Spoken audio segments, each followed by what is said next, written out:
verset 22. Genèse 4, verset 1 à 5. Lévitique 1, verset 1 à 3.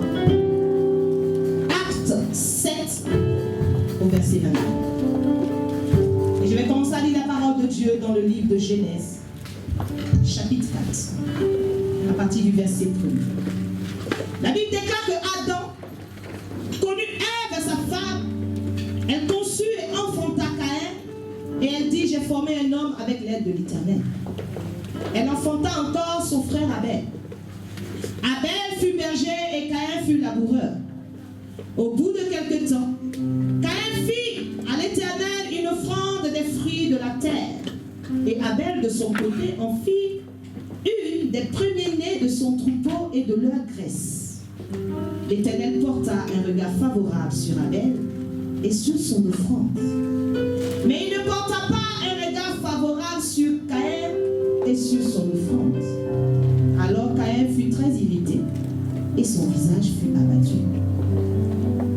Nous irons ensemble dans Lévitique, chapitre 1er, verset 3.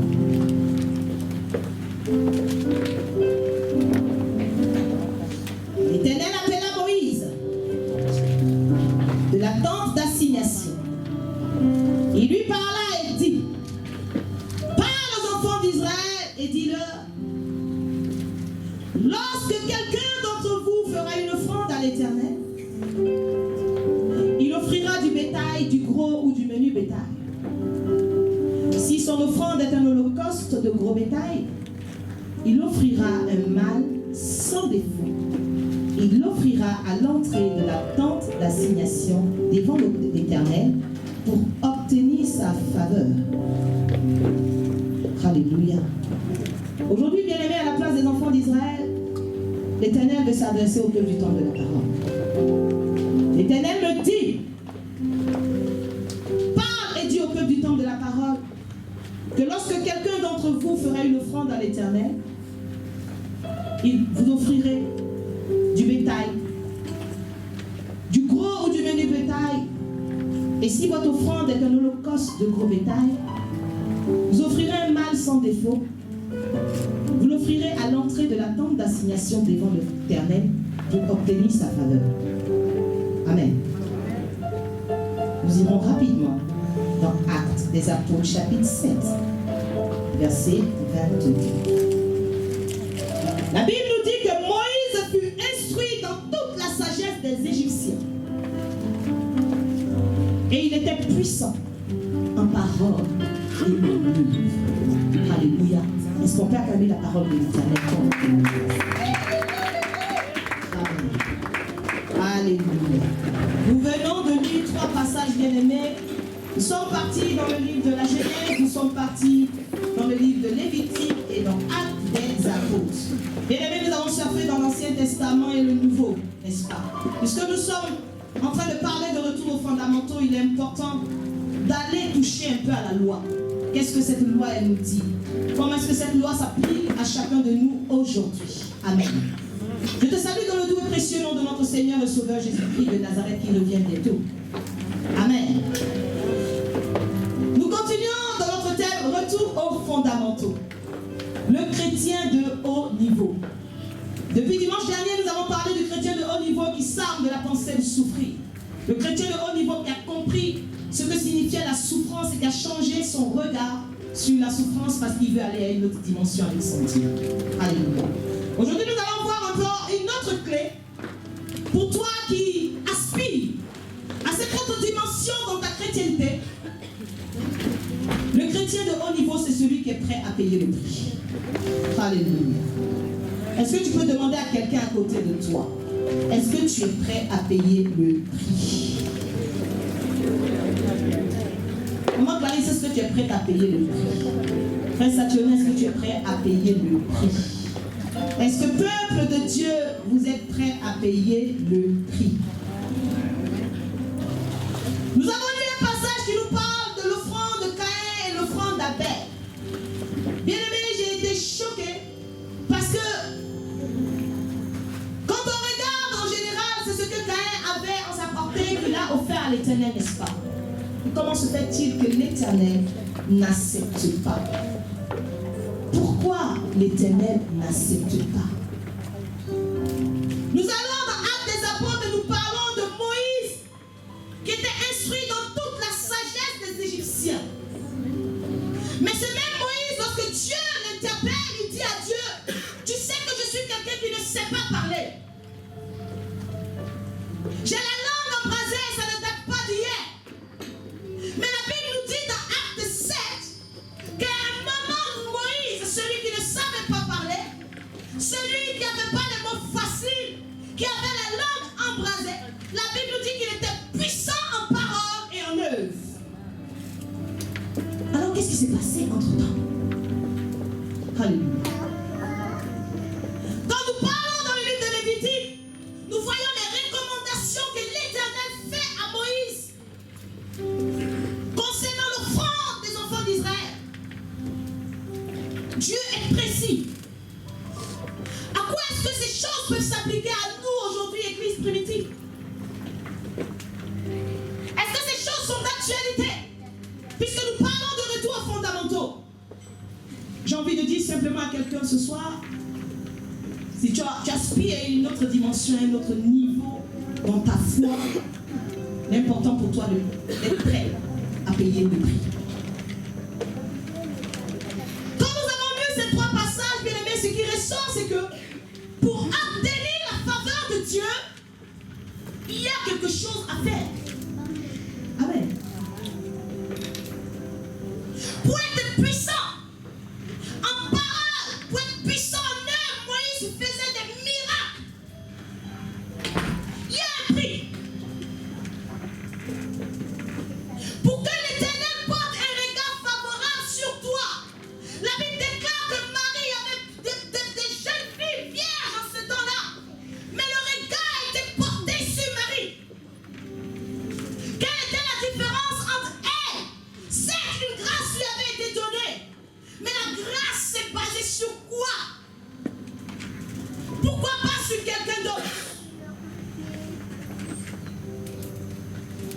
Pour voir la gloire de Dieu, il y a un prix. Nous chantons, Seigneur, fais-moi voir ta gloire. Bien aimé, si seulement c'était en chantant que je verrais la gloire de Dieu, bien aimé, nous serons tous dans la gloire. Comment activer ces choses-là? Comment nos patriarches ont réussi à l'activer? Aujourd'hui, la seule question que je me pose et que je pose à l'Église de Dieu, c'est est-ce que l'Église est prête à payer le prix? Et quel est le prix que tu es prêt à payer?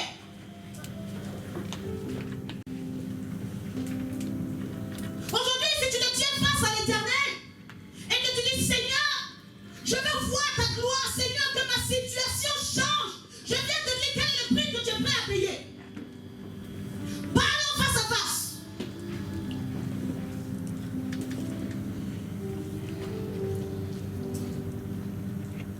Alléluia.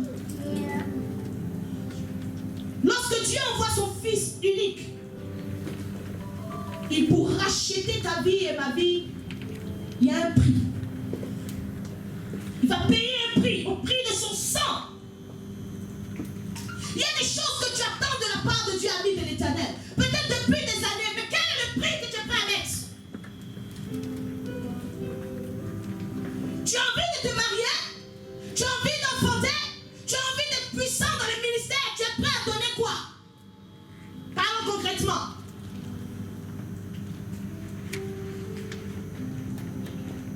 Alléluia. Lorsque nous lisons les Écritures, nous nous disons, mais c'était des choses de la loi. On parle de l'Holocauste, mais de quoi est-ce qu'il s'agit? Est-ce qu'aujourd'hui on va ramener des bœufs? La Bible dit que Jésus est parti dans le lieu très saint, le souverain sacrificateur, une fois pour de bon.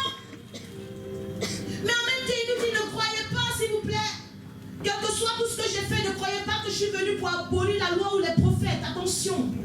Je suis venu non pour l'abolir, mais pour accomplir. C'est-à-dire que moi-même, étant paru dans le Nouveau Testament, sous la grâce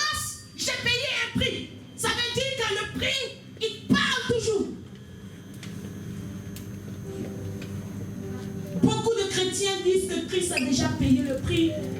Donc on n'a plus besoin des offrandes. On n'a plus besoin des sacrifices. Alors pourquoi Romains 12 nous dit offrez vos corps comme un sacrifice vivant? Si le sacrifice n'a plus d'impact, n'a plus de sens.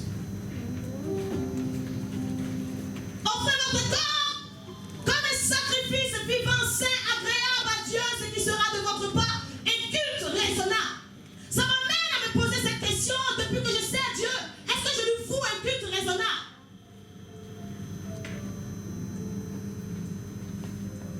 Avant de continuer, nous allons peut-être définir c'est quoi le sacrifice. Alléluia. Lorsque nous voyons un peu selon la Bible, le sacrifice, c'est un don qu'on fait à Dieu en vue de l'honorer. Alléluia. Ça veut dire tout de suite comme ça, pour quelqu'un qui dit les portes du mariage sont fermées, tu viens me voir, tu dis pasteur, vraiment, il faut prier pour moi. Si je dis bon, ok d'accord, de prier pour toi, tu vas donner quoi à Dieu? Tu es prêt à donner quoi à Dieu là, pour te marier? Tu es prêt à donner? Tu es prêt à donner quoi? Là tout de suite, là, tu es prêt à donner quoi? Si tu veux te marier, tu es prêt à donner quoi? Quand on va commencer ce genre de prédication, on va dire ah les églises là, tous les jours donner, bien aimé, c'est la loi de la semence et de la moisson. Hein. Ça n'a pas été inventé hier. Alléluia. Dieu du haut de son trône, il a regardé l'humanité, il est tellement mal. Il dit j'ai envie de faire quelque chose pour l'humanité. Ça ne va pas.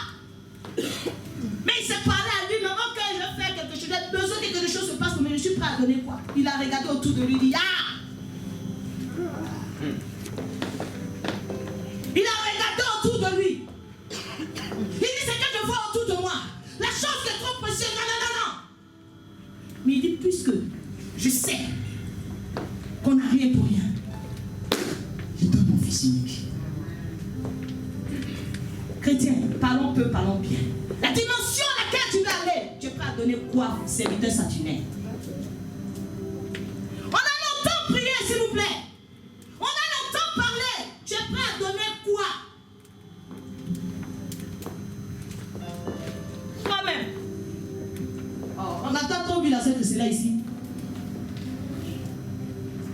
Alléluia.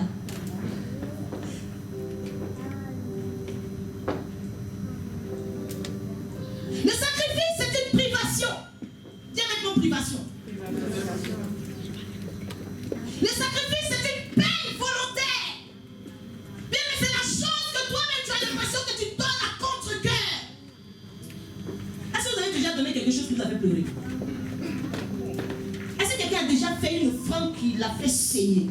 Est-ce que vous avez déjà expérimenté ça? Est-ce que quelqu'un a déjà expérimenté? Oui. Oui.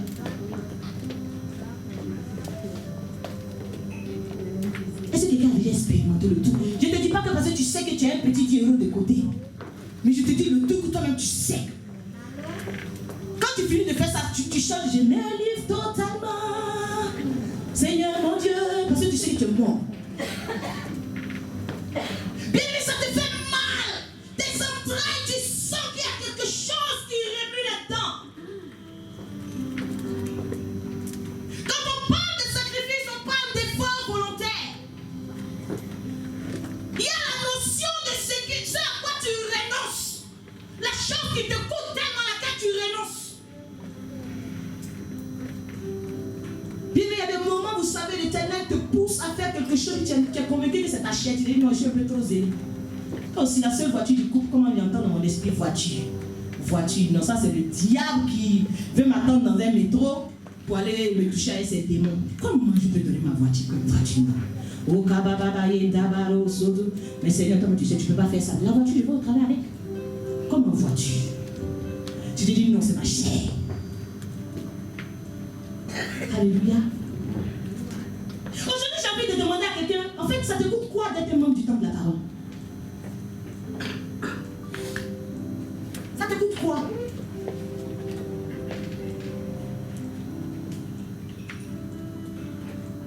Ça te coûte quoi, servante Clarisse, d'être une servante du temple de la parole? Ça te coûte quoi concrètement? Ça ne coûte pas au compte. Ça te coûte quoi d'être servante là?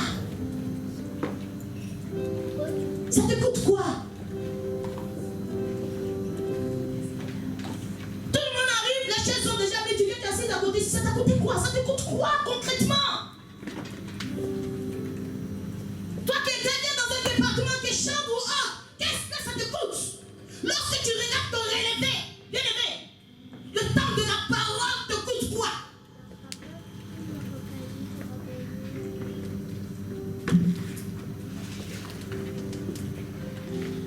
Alléluia. Je te dis, ce jour, je suis venu devant toi, revêtu d'une onction particulière. L'onction qui brise le jour. Amen. Laisse-moi te dire qu'à l'issue de ce message, tu ne seras plus la même personne. Amen. Retour aux fondamentaux. J'ai pris mon tableau, il y a un moment où j'ai fait un dessin. Parce que mes mots ne seront pas illustrés. Il faut comprendre que le sacrifice a un impact fort dans la vie d'un chrétien. À plus forte raison dans la vie d'un chrétien de haut niveau. C'est dommage parce que le monde le sait mieux que nous. Le diable endurcit les chrétiens parce qu'il connaît l'impact du sacrifice. On aime la gratuité cadeau et Jésus donne tout cadeau, la vie est cadeau, la foi au cadeau, le mari est cadeau, l'enfant Jésus cadeau.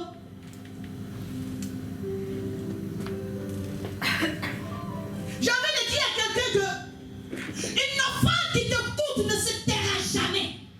Amen.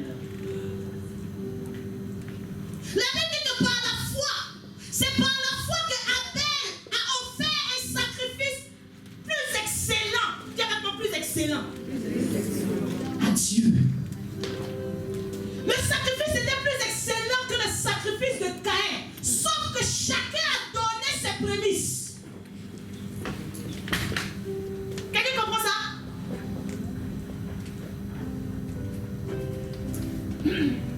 C'est par la foi qu'il a été déclaré juste. C'est par la foi que Dieu a approuvé ses offrandes. Et c'est par la foi que quoi qu'étant mort, il continue à parler. J'ai dit à quelqu'un, une offrande qui te coûte ne se tait jamais.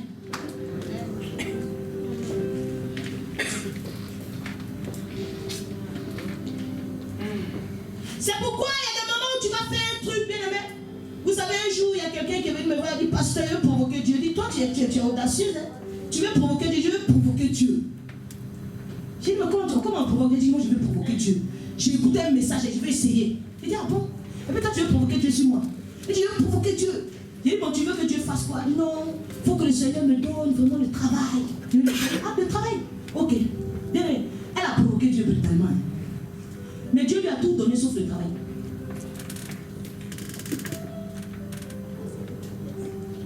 Dieu lui a tout. C'est dit, Dieu a enchaîné les choses. Le travail, ça a été le gâteau de la fête.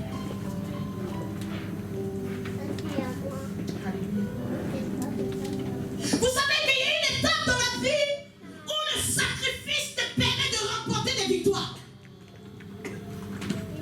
La Bible dit dans le livre de 2 Rois chapitre 3 ceci.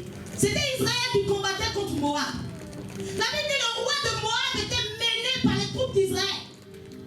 Et il ne trouvait aucune issue. Alors il cherchait à aller rejoindre le roi d'Édom. Vu que toutes les portes étaient fermées, il était vaincu. Son armée, lui, était vaincu par l'armée d'Israël. Alors il va regarder comme ça. Il dit non, lui là c'est un païen. Il connaît l'impact du sacrifice. Il a pris son premier-né. Il l'a offert en holocauste. La Bible déclare qu'Israël était tellement indigné qu'il offre un humain en sacrifice qu'Israël même a fui. Il a remporté la victoire. Je ne suis pas en train de te dire de faire un sacrifice humain, mais je suis en train de te parler de l'impact du sacrifice. Il y a des combats dans lesquels tu es, ami de l'Éternel. Tu as beaucoup prié. Bravo. Tu as beaucoup gêné.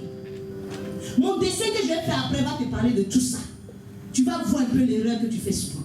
Tu as beaucoup gêné, c'est bien. Mais la défaite dans laquelle tu es, qu'est-ce que tu vas faire pour repousser l'ennemi?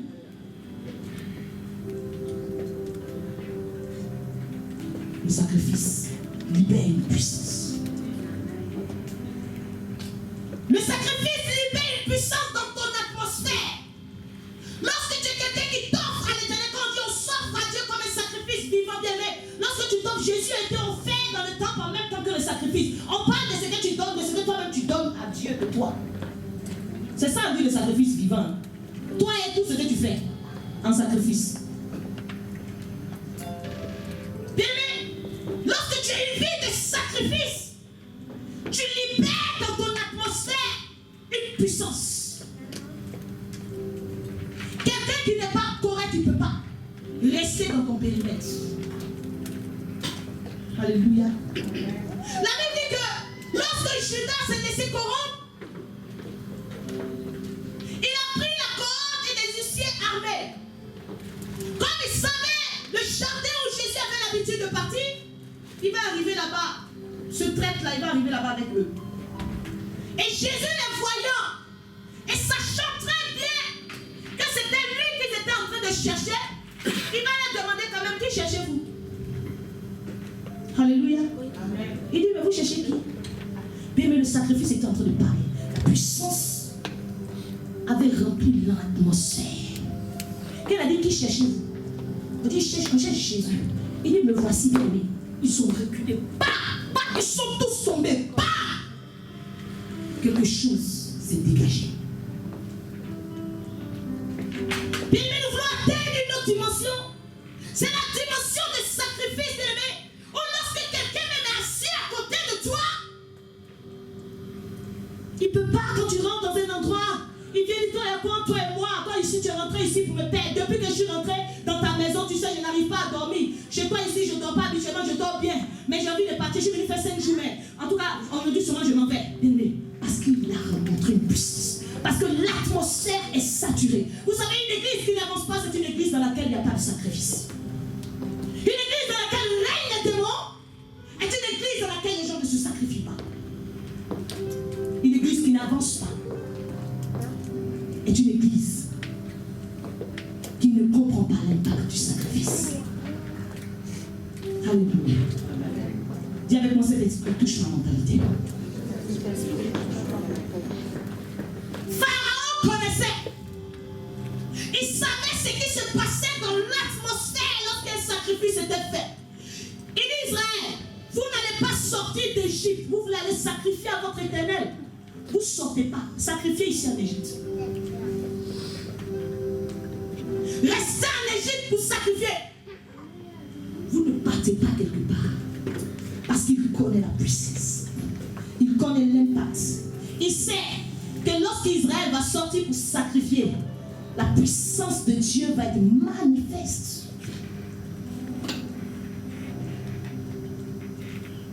Il faut comprendre que le sacrifice, qui a envie de recevoir l'onction? Qui veut recevoir l'onction? Qui veut l'onction? Tu n'es pas à donner quoi pour avoir l'onction. Alors les vrais versets vont sortir. La Bible déclare que vous avez reçu gratuitement. Alors donnez ici gratuitement. Quel gratuit? Qui veut l'onction ici? Tu es prêt à faire quoi pour avoir l'onction? Fais ça, tu es prêt à quoi? Si il dit de me donner, vous pouvez déjà donner. Et comment ça va être? Zoé. Tu as donné? Ah, il va prendre tout de suite. Elle dit que passer ça, non, Dieu ne peut pas t'aider. Christ a payé le sacrifice et il a payé la loi en même temps. Tu es prêt à quoi pour avoir l'onction? Parce que ce n'est pas aujourd'hui que tu veux l'onction, n'est-ce pas? Quand tu vois un homme de Dieu qui est là, il prêche avec puissance, il dit, hey, Seigneur, si je peux être comme lui. Oh Seigneur, si je peux. Mais en fait, depuis que tu es assis en train de dire, si il n'y a rien qui change, en fait, tu es prêt à faire quoi? Quel est le prix que tu es prêt à payer pour avoir l'onction?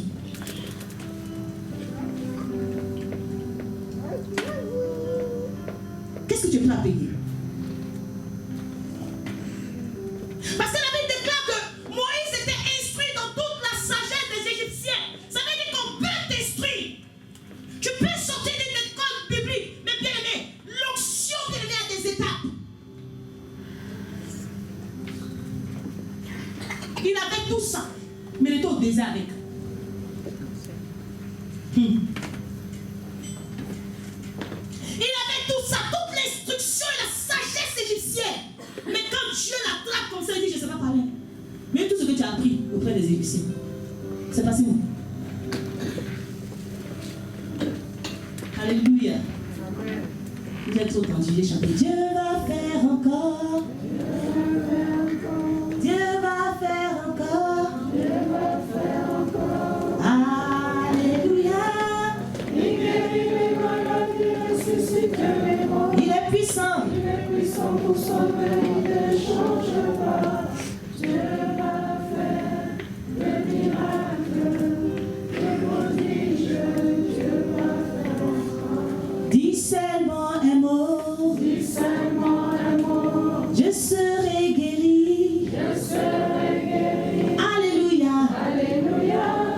Il guérit les malades, il ressuscite les morts. Il est puissant. Il est puissant pour sauver, il ne change pas.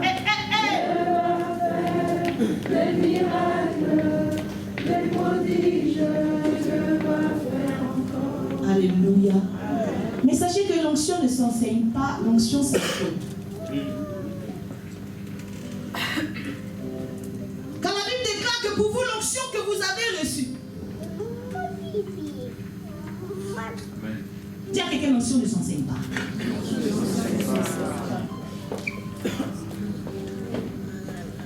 L'onction ne s'enseigne pas.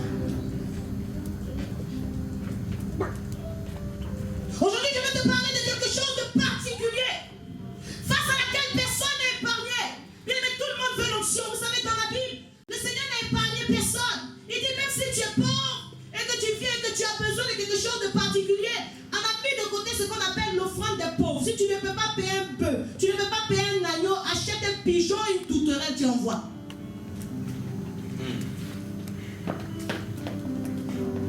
Alléluia. C'est pour ça que les parents de Jésus n'ayant rien, ils ont fait l'offrande des pauvres. Dieu dit oui, c'est vrai, mais c'est un principe. Tu ne peux pas déroger à la règle. Tu fais l'onction. Ok, d'accord, ici, sans domicile fixe, les gens disent envoie pigeon. Oh, ça dit que là, en ce moment-là, il y a un seul salaire dans le couple, Dieu dit envoie tout tes règles. C'est-à-dire, alors même pour acheter pigeon, c'est chaud. J'ai envie d'attraper mes deux pieds au cou derrière les pigeons de Paris tout seul. Bien aimé, ça va te coûter. Qui que tu sois, ça va te coûter. Imaginez un pauvre qui doit devenir tourterelle. Pour un riche, c'est rien.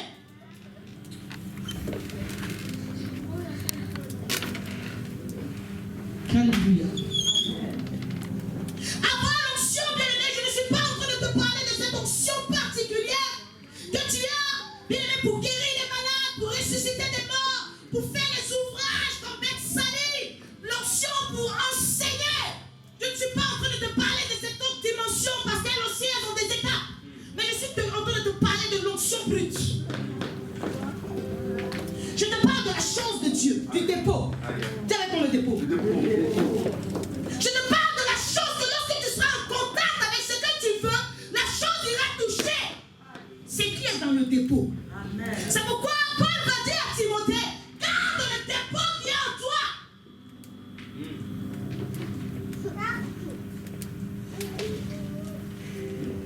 Vous savez, il y a des moments où tu es là comme ça, il y a le dépôt. Moi, j'ai le dépôt.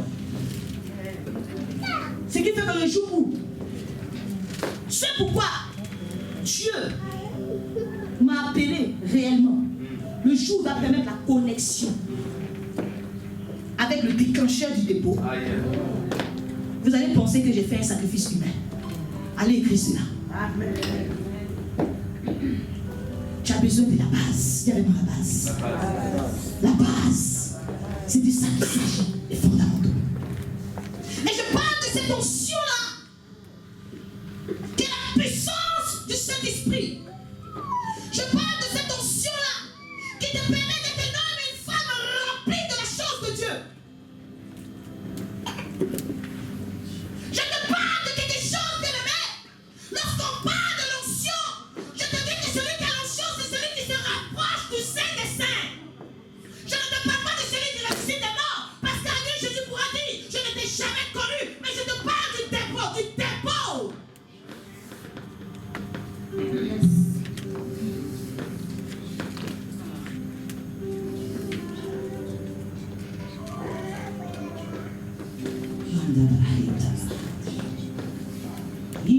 bouche.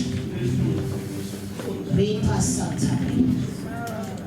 Lion de Pédéance. Ripasutuni Shadabus. Inababus. Ripasatababus. Si recevoir l'onction te permet de te rapprocher du lieu très saint, est-ce qu'on peut m'envoyer le tableau, frère Serge? Je vais commencer mon message.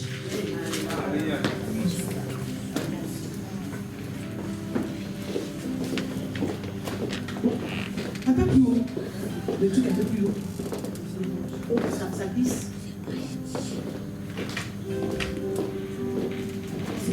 C'est ça.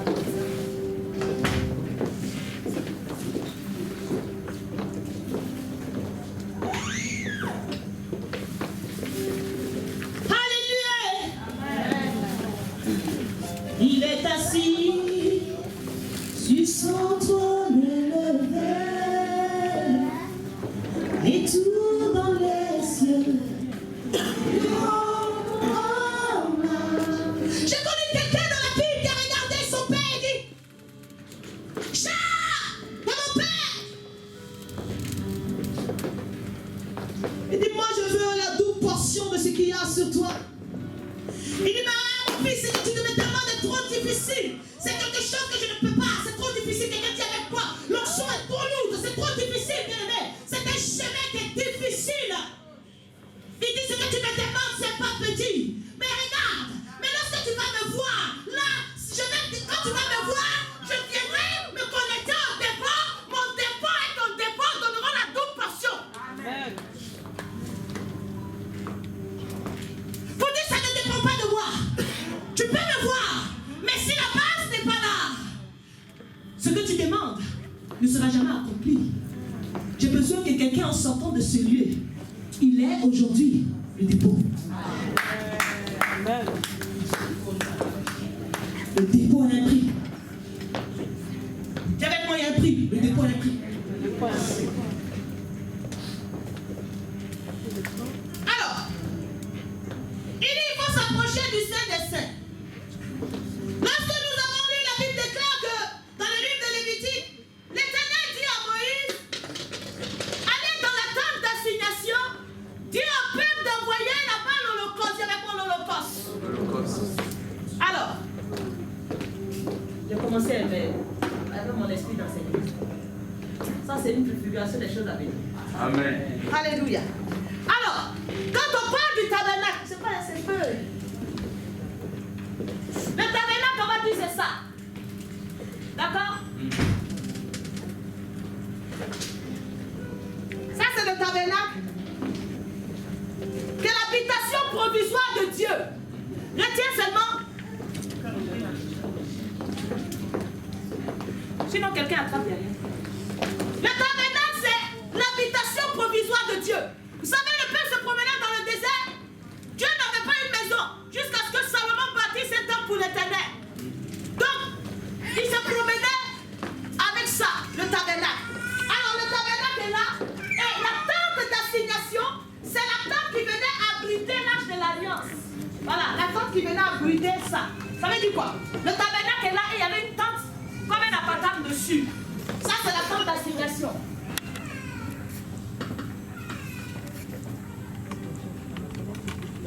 Ça, c'est la tente d'assignation. Et maintenant, vous voyez, à côté, à une distance respectable, là, il y avait le camp des enfants d'Israël, mais une distance respectable. Ça veut dire que ce n'était pas collé. Tout le monde suit jusque-là. Et la Bible dit que la tente d'assignation étant ici, à la porte du tabernacle, il y avait ici les pavilles. Premier niveau, il n'y avait pas premier niveau. Et là où l'Éternel demande à Moïse de dire au peuple de venir offrir, c'est au pavis. Or, le pavis là-bas, c'est là-bas qu'il y a l'autel des holocaustes. Il y a l'autel des holocaustes. Quand on va avoir notre salle, on aura un grand blackboard. Amen. Alors, autel des holocaustes. Et sur l'autel des holocaustes, s'il vous plaît, de façon continuelle,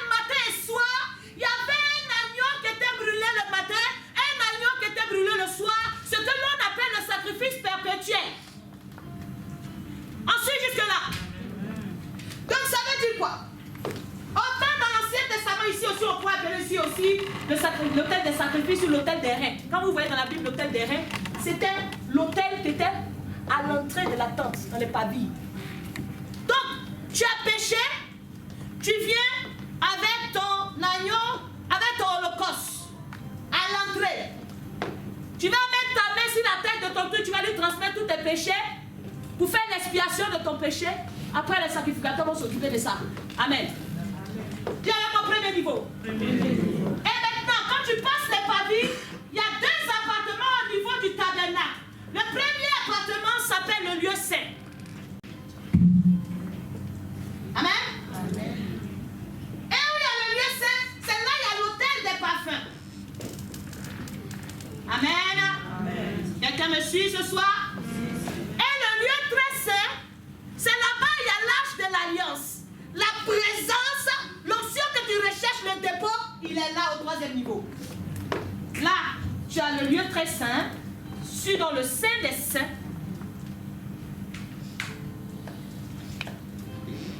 Et là, tu as l'arche. Amen. Tu as l'arche de l'alliance. Alors aujourd'hui, le peuple du temple de la parole veut arriver ici, n'est-ce pas, où il y a l'onction. Amen. Sauf que tu ne peux pas arriver au 3e niveau si tu ne passes pas par la porte que là, elle s'appelle la porte où il y a l'autel des holocaustes, où tu fais monter le sacrifice. Quelqu'un suit avec moi? Voilà pourquoi lorsque Caïn et Abel donnent une offrande, Abel respecte un principe parce que ce qu'il donne va pouvoir lui permettre de passer par la première étape. L'agneau qu'il va donner, son premier-né qu'il va donner, sera capable d'être brûlé là afin qu'un sacrifice de bonne odeur monte à l'Éternel avec la graisse. Caïn veut qu'ici, on fasse brûler orange avec papaye.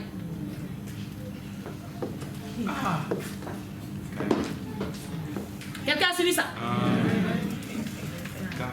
C'est pas que Dieu fait du favoritisme. Notre Dieu est un Dieu de principe. Tu ne peux pas, bien aimé. Oh, ici, c'est là que les prières des saints montent. Matabre, handabre, hadebros, ikabababe, chantabre, kababa. Continuellement, les prières des saints montent avec l'encens, les prières de toi et moi. Lorsque nous adressons des prières, ces prières sont brûlées là, à l'autel des parfums. Sauf que les chrétiens qui n'ont pas la notion du sacrifice, ils viennent brûler leurs prières à l'autel des holocaustes. Quelqu'un a suivi où je le prends?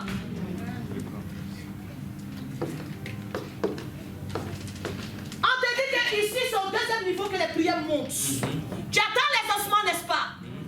Quelque chose est bloqué dans ta vie? On vous a dit qu'ici, là, on vient brûler les prières. On vous a dit qu'ici, on brûle l'onction. Non, ici, c'est la graisse.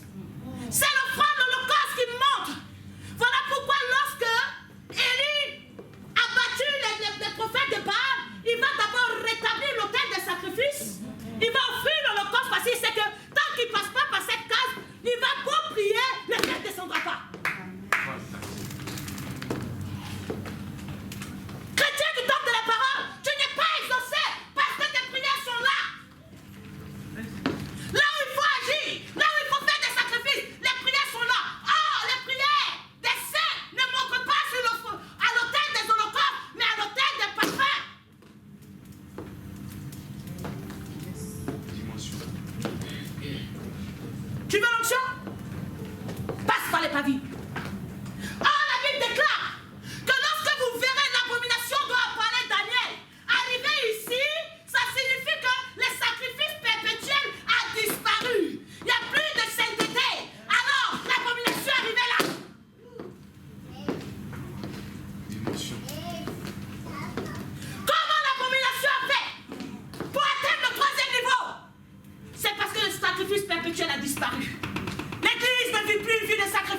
ne disparaît pas. Il ne peut pas s'établir dans les lieux saints. Donc qu'est-ce qu'il va faire? Il va toucher des sacrificateurs qui vont commencer à dire que ça n'existe plus. C'était au temps de l'Ancien Testament. Ça ne sert à rien de faire des offrandes. Non, non, non. Parce que quoi? Il a envie de parvenir là. Il est déjà là. L'Église doit restaurer l'autel des sacrifices. Amen. Je suis venu par l'autel de la parole. Il est temps pour toi et moi de restaurer l'autel des holocaustes. Quelqu'un qui amène avec moi. Amen. Et la Bible dit que dans le troisième niveau, l'âge de l'alliance, dans les autres niveaux, il y avait plusieurs meubles. Mais au troisième niveau, il y avait un seul meuble. Ça veut dire que quand tu arriveras, tu es dans face à face avec Dieu. C'est une dimension où il n'y a personne. La dimension du dépôt. Mais bien aimé, pour arriver là-bas, ça te coûte. Il faut passer par les paliers. Quelqu'un a suivi ça? Quelqu'un a compris ça? Est-ce que quelqu'un a compris ça par l'esprit? Quelqu'un a compris ça par l'esprit? Dieu voulait faire d'Abraham le père des multitudes. Mais il dit oui, je t'aime, c'est vrai, tu es sorti de la maison de ton père, tu as fait plein de choses. Mais il y a un niveau auquel tu ne peux pas aller. Les promesses risquent de rester planées. Alors que tu dois être le père d'une multitude. Abraham n'est plus là. Mais son offrande parle jusqu'à ce jour.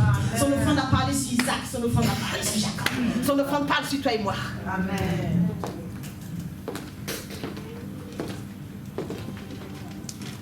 L'offrande perpétuelle a disparu. La notion de sacrifice n'est plus là. On a des chrétiens qui ne sont pas prêts pour le Seigneur. Oh, mon enfant a mal à la tête, oh, j'ai mal à la dent, oh, aujourd'hui c'est comme ça. Et puis l'ennemi est content. Au fur et à mesure que l'autel disparaît, l'autel perpétuel disparaît, l'abomination. Bien aimé, l'abomination n'a pas besoin de passer par le lieu de nettoyage avant d'arriver. Voilà comment plusieurs maintenant, puisque l'autel des holocaustes a disparu, plusieurs maintenant vont aller chercher l'onction avec une puissance maléfique.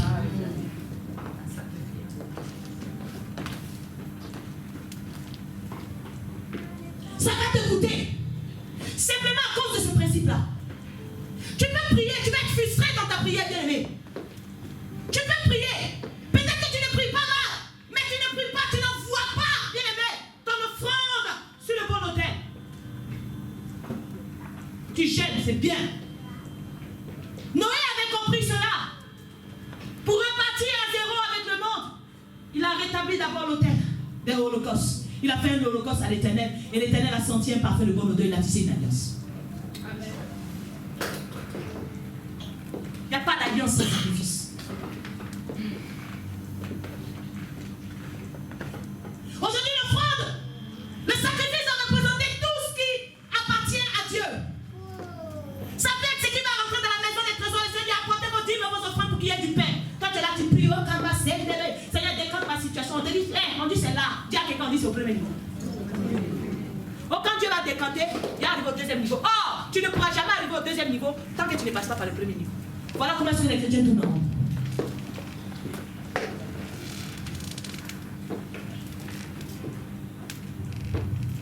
La Bible dit que lorsque David a appris que l'arche de l'Éternel était rentrée dans la maison de c'était Obed-Edom, il a dit non, je vais aller chercher l'arche pour emmener dans la cité de David.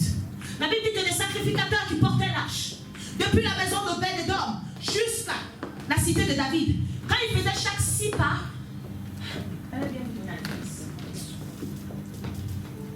dans 2 Samuel 6:12, à chaque 6 pas, bien aimé, on sacrifiait un bœuf, un veau. Ça veut dire, il fait, l'arche est là, il porte 1, 2, 3, 4, 5, 6. On tue un veau, on tue un bœuf. 1, 2, 3, 4, 5, 6 veaux, bœufs, jusqu'à arriver dans la maison dans la cité de David. Parce qu'il connaissait l'impact du sacrifice. Chacun ne sait pas. Chaque pas qu'il met pour voir la main de Dieu, bien aimé, chaque pas a un prix. Dimension. Ne vois pas un homme qui te parle ce soir.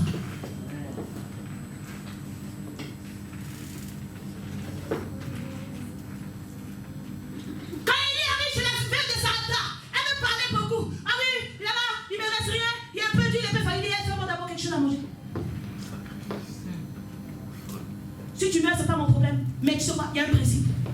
Passe par les balles. Parce que même si j'ai la volonté, je ne peux pas faire grand-chose. Je ne peux pas venir présenter ta prière là. à l'autel des holocaustes. Là, on brûle l'encens et la prière des saints monte. Je ne peux pas déroger à la règle. Directement, quelque chose doit se décanter dans ma vie.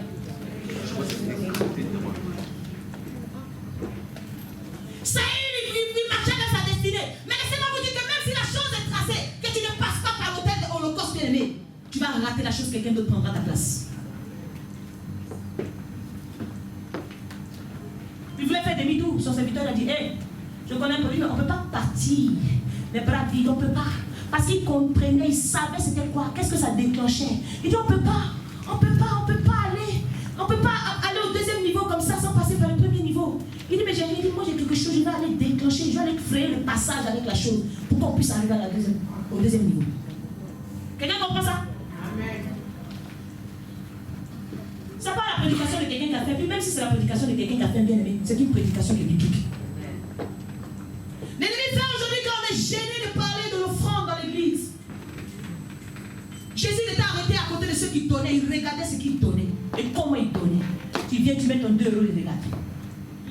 Mais j'ai appris quand je lis les Écritures que il y a des offrandes que Dieu n'approuve pas. C'est pas parce que tu donnes que c'est l'essentiel, c'est pas parce que tu te lèves, tu décides. Mais est-ce que tu t'es posé la question de savoir si ce que tu donnes, est-ce que Dieu approuve ça? Quand tu te regardes face à des 2 euros, 3 euros que tu viens mettre ici, tu es sûr que Dieu approuve comme tu t'es aimé. Dieu aimé. Caïn pensait que ce qu'il donnait c'était le las. Mais Dieu n'a pas approuvé. Dieu n'a pas approuvé. Dieu n'a pas approuvé. Ça se trouve là où tu es assis, Dieu ne te regarde même pas parce qu'il ne t'approuve ni toi, ni ton offrande. Quand il déclare qu'il a regardé, il a jeté un regard favorable sur Abel. Après, il a regardé son offrande. C'est que Dieu jette un regard sur ta vie. C'est pas un sacrifice vivant. Il quête ton offrande ne vaut rien. Il trace.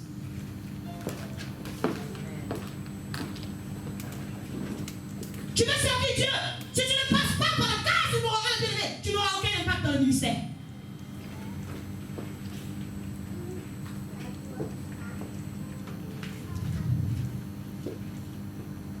La Bible dit que le temps vient où les vrais adorateurs adoreront le Père en esprit en vérité. Oui, les vrais adorateurs adorent avec un esprit de sacrifice. Lorsqu'ils disent je me livre totalement, ils ne sont pas en train de retenir quelque chose. Ça fait rigoler. Plusieurs ont décidé aujourd'hui de ne pas venir parce qu'ils se sont sacrifiés pour le travail. Bien aimé, je suis désolé. Ceux qui ne viennent pas du travail, ils sont là en train de prier Dieu que oui, Seigneur, change mon patron, change mon tout. Bien aimé, c'est un choix. Tu vas rester là, tu vas brûler. Bien aimé, tu vas brûler l'encens ou on doit brûler l'Holocauste. C'est un choix, c'est un sacrifice que tu fais. Tu dois sacrifier des repas parce que tu décides de jeûner. Tu dois sacrifier, bien aimé, ton bien-être parce que tu décides que moi, je ne veux pas travailler le jour du sabbat. C'est un sacrifice. Donc tout le reste, c'est du pipeau. L'esprit de sacrifice. David dit, lorsqu'il partait à l'aide au âne, vous savez, David à un moment donné, il a fait le dénombrement des enfants d'Israël. L'Éternel a été fâché. L'ange a sorti son épée. Alléluia, l'ange a sorti son épée. Il a regardé comment il a fait pour que l'ange puisse remettre l'épée dans son fourreau. Il avait le Jébusien Onan qui avait une aire. Il dit, vends-moi ton air, moi j'ai envie de faire un sacrifice à l'Éternel. On a dit, mais non, je ne peux pas te vendre ça. Il dit, mais jamais moi je vais offrir à l'Éternel quelque chose qui ne me coûte rien. Je veux payer cela à prix d'argent. Et la Bible déclare que lorsqu'il a fait le sacrifice, l'ange a rempli son fourreau. Le combat s'est arrêté. Tu veux que la main qui te combat depuis des années, des siècles, range sa main? Tu veux que la main te remette dans sa poche? Bien aimé, le prix à payer.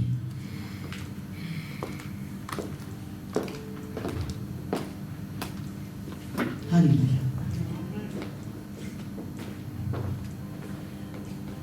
Toi, tu veux que Dieu fasse des choses, toi, tu fais quoi pour lui?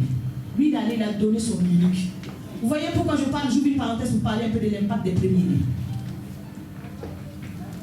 Quand vous ne dépensez pas l'ennemi pour donner vos premiers-nés en sacrifice à Dieu, l'ennemi connaît la puissance du sacrifice du premier-né. Il retire vos premiers-nés dans vos mains. Il en fait ce qu'il fait. J'exhorte ceux qui n'ont pas fait la consécration de leur premier-né à l'Éternel de le faire parce que c'est important. Le premier-né est stratégique. Lorsqu'on a touché le premier-né de Pharaon, il a laissé le peuple aller. C'est pas l'objet de mon message, c'était une parenthèse. Toi, tu fais quoi pour Dieu? Bien aimé, va avec quelqu'un. Tu vas te tenir debout, va avec elle. Il faut lui demander un peu, frère. Tu fais quoi pour Dieu, puis ça te coûte quoi? Ce que tu fais pour Dieu, ça te coûte quoi? Va avec quelqu'un, même s'il peut te frapper, va avec lui. Déplace-toi. Va te demander, ça lui coûte quoi?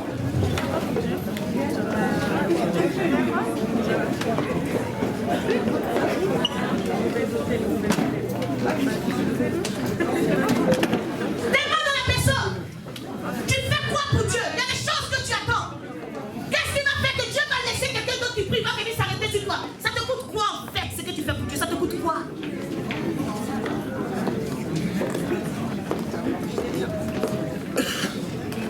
Tu veux que Dieu te bénisse dans ce ministère, en fait tu fais quoi pour ici? Bien aimé. Alléluia. Bien aimé. Il faut lui demander autant de l'enfant pour le temps de la voiture, tu fais quoi ici? Ici là. Tu payes ton loyer, donc tu as déjà payé pour ici. En fait, ici, ça te coûte ici là. Tu n'as pas quoi ici à pas chauffer les bas là. Tu me dis quoi? Si tu n'es pas là, quelqu'un d'autre va faire ça. Ça ne coûte rien, dépense à même pour écrire quelque chose. Je t'ai dit quelque chose qui te coûte. Quand tu sais que quand tu finis de faire ça, tu ne dors pas la nuit.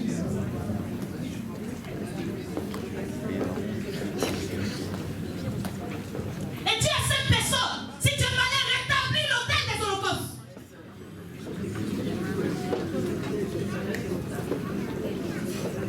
Rétablis vite.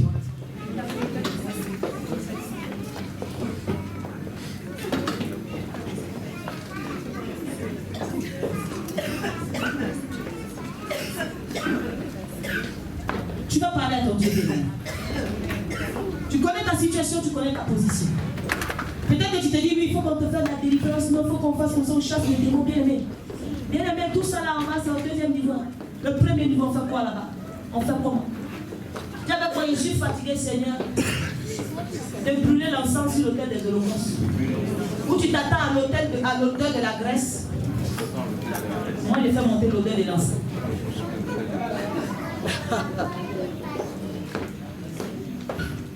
La Bible dit que Dieu s'étonne que personne n'intercède.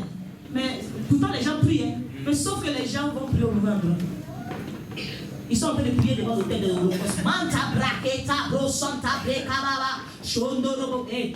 Mais l'agneau là-bas, la Grèce va parler pour toi. Amen. Que Dieu vous bénisse.